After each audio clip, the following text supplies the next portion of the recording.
ఏ నోమునో చిందో ఏ పూజ చేసిందో పరమేశ నీ వరము పొంది కురిసింది ఈ కన్న తల్లి తన శ్వాసతో బంధమల్లి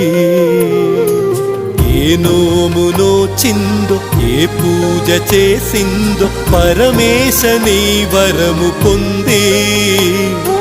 కురిసింది ఈ కన్న తల్లి తన శ్వాసతో బంధమల్లి